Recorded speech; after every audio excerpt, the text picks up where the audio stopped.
Sheneman from the Tracy Police Department. He was on the Nancy Grace show last night talking about Melissa Huckabee's involvement, this little 7-year-old girl back in January, being taken for 4 hours, what it might mean for this current case. Let's listen to Sergeant Sheneman. No report was taken at that time, and that's been confirmed in the police logs. We're concerned about two things in this case. One is obviously the integrity of our investigation, but we're also concerned about Ms. Huckabee's opportunity to receive a fair trial. Okay, again, in the Tracy Police, really to their credit, are keeping the information pretty tight, right? I mean, yeah. on an investigative front, I mean, it might frustrate us in the media, but on an investigative front, isn't that the way it should be done?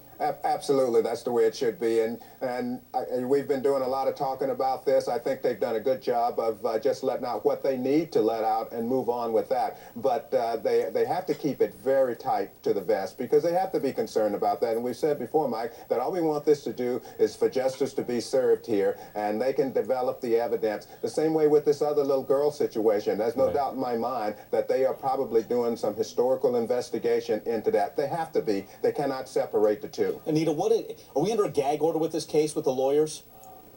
I know that they tried to get a gag order to have the lawyers stop talking, and that's a good thing. I mean, as we pointed out, they're being very tight to the vest, the police, the attorneys, nobody's speaking, and it's a good thing. As much as we all want to know the details and we all want to hear about it, it's from a prosecution standpoint, the last thing I wanted to see as a prosecutor was my investigating officer telling the media everything that was going on about a case. Yeah. Because that compromises my case. And from the defense perspective, you're going to have an uphill battle. Everybody's already, you know, predisposed to thinking of Melissa Huckabee one way. As a defense, you want to just attack the evidence. You want to hear what the evidence is. So you don't want all this speculation and things coming out into the media. Who's more likely to leak something, prosecution or defense here, if it happens, and so far it hasn't?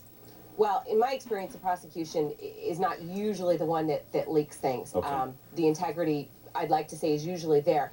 The defense, sometimes they may leak something because they may think it's going to help their client.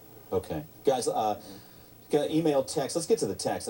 This is from Jean in Georgia. Just getting this in. Jean writing, it seems as though psychologists are making excuses because Melissa Huckabee's female.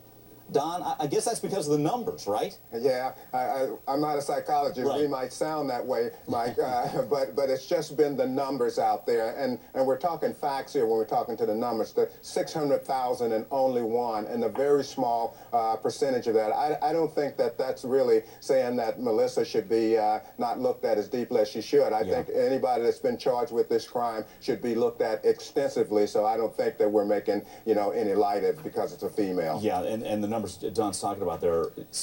Department of Justice figures crimes over the last 30 years. Don mentioned the number 600,000 cases. Don, there's only one case that even resembles what we're seeing here with Melissa Huckabee, right? You know, obviously, I've been doing some research to try to see if I can find anything else, and I can't. You know, it's just it's a staggering number. And of course, when this case first happened, I, like the rest of us, thought it's probably got to be a guy. Yeah, Anita, as you look at this and you're going to try and defend Melissa Huckabee, not you, but a defense attorney, and there is no precedent like that. There's nothing to look back and say Melissa Huckabee's like X, Y, or Z.